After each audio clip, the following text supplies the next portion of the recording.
आपने ये कार्य गलत किया है, आपको काम करने की तमीज़ नहीं है।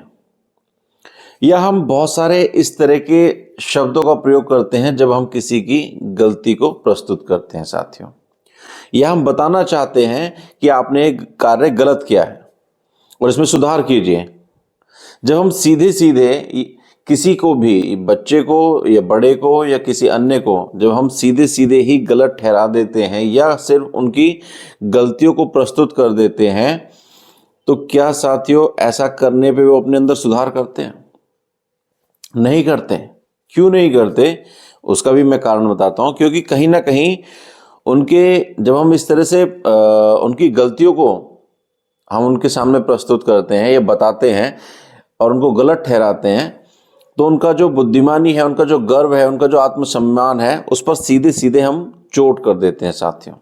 और ऐसा करने के कारण वह अपना बचाव करने की स्थिति में आ जाता है। वह अपनी गलतियों को ही सही ठहराने की कोशिश करना शुरू कर देता है। वह हर हाल में अपनी जो गलतियां हैं उनको छुपाकर और अपने को सही साबित करना शुरू कर देता है साथियों।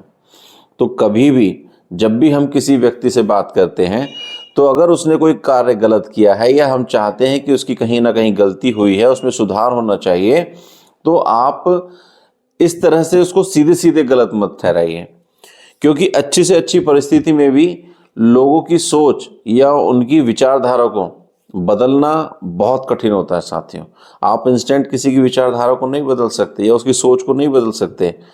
याद रखिए, किसी भी आदमी को हम जो है कुछ सिखा नहीं सकते।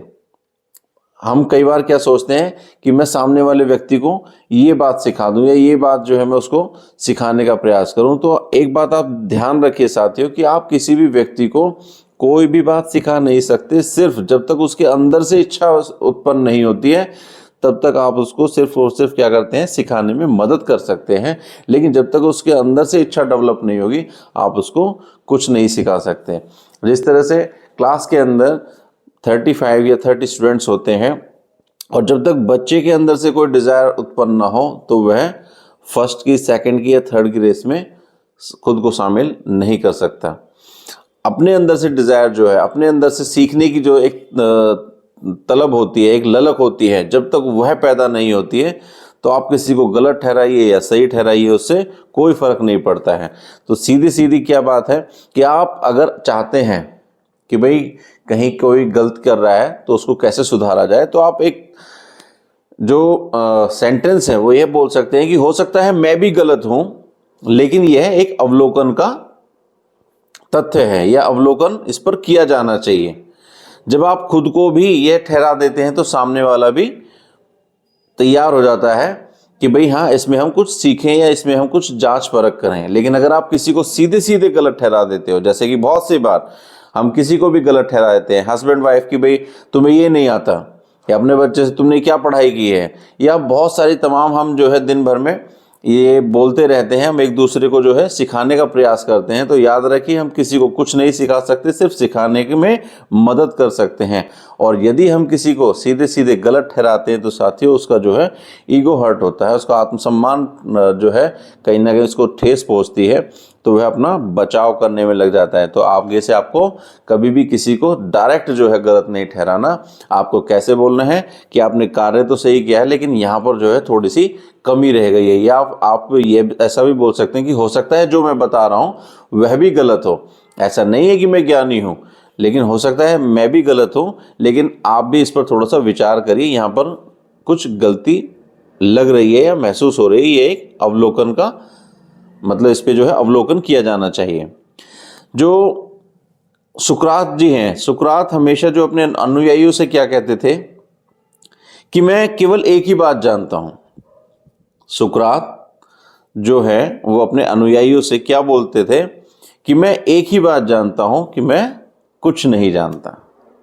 तो हमेशा जब भी आप किसी सामने वाले से बात करते हैं, यदि आप अपने आप को स्मार्ट सामने वाले के सामने दर्शाते हैं कि भाई मैं बहुत बड़ा स्मार्ट हूँ, बहुत बड़ा ज्ञानी हूँ, तो सामने वाला व्यक्ति आपको नेग्लेक्ट कर देगा साथियों। क्यों? क्योंकि उसका ईगो हर्ट होता है। हर व्यक्ति चाहता है, हर व्यक्ति अपने आप को बुद्धिमान समझता है, हर व्यक्ति अपने आप को ज्ञानवान समझता है। और अगर आप उसके सामने अपने आप को स्मार्ट साबित करेंगे तो कहीं ना कहीं आप वो नहीं कर पाएंगे जो आप करना चाह रहे थे। तो आपको आपके अंदर क्या होना चाहिए, झुकाव की प्रवृत्ति होनी चाहिए। अपने आप को कहते हैं ना कि स्मार्ट ना दिखने की भी एक जो है छवि होनी चाहिए साथियों। तो आप जो सुकरात जी की तरह आप भी क्या कर सकते हैं कि अपने आप को बुद्धिमान तो बनाइए, लेकिन सामने वाले को ये मत बताइए कि भाई आप बुद्धिमान हैं। आप समझ रहे हैं मैं क्या कहना चाह रहा हूं? आप बुद्धिमान तो बनिए, आप नॉलेज अपने अंदर जो है लगातार इंक्रीज करते रहिए, लेकिन सामने वाले व्यक्ति को यह मत बताइए कि आप स्मार्ट बन रहे हैं या बुद्धिमान बन रहे हैं। क्यों? क्योंकि ऐसी स्थिति में क्या है, सामने वाला व्यक्ति की जो भावनाएं हैं उनको ठेस पहुंचती हैं और वह आपको सुनने का प्रयास नहीं करता है। तो साथियों, अपनी नॉलेज बढ़ाइए और कभी भी अगर किसी से गलती भी हो जाती है तो बड़ा हृदय रखिए, उसको माफ करिए और कभी भी उसको सीधे सीधे गलत मत ठहराइए। क्या करिए कि हो सकता है कि मैं भी गलत हूं, उसमें पहल कीजिए कि हो सकता है मैं भी गलत हूं, लेकिन यह एक अवलोकन का केंद्र है, इस पर अवलोकन किया जाना चाहिए। आप भी एक बार इस पर पुनः जो है विचार करिए कि हो सकता है आपके भी कहीं ना कहीं त्रुटि हो या गलती हो। जब आप इस तरह से पहल करेंगे तो सामने वाला व्यक्ति अपने अंदर बदलाव लाने की चेष्टा करता है, बदलाव लाने का प्रयास करता है। आप समझ रहे हैं मैं क्या कहना चाह रहा हूँ? अगर इस तरह से आप अपने जीवन में बदलाव लाएंगे तो आपके जो रिश्ते हैं, चाहे पति पत्नी के रिश्ते हों या भाई भाई के रिश्ते हों, बहन बहन के रिश्ते हों, या तमाम जितने भी रिश्ते हों, दोस्त के रिश्ते हों, तो आप सभी अपने रिश्तों में सुधार कर पाएंगे और अपना जीवन खुशहाल कर पाएंगे। आप सभी को धन्यवाद साथियों।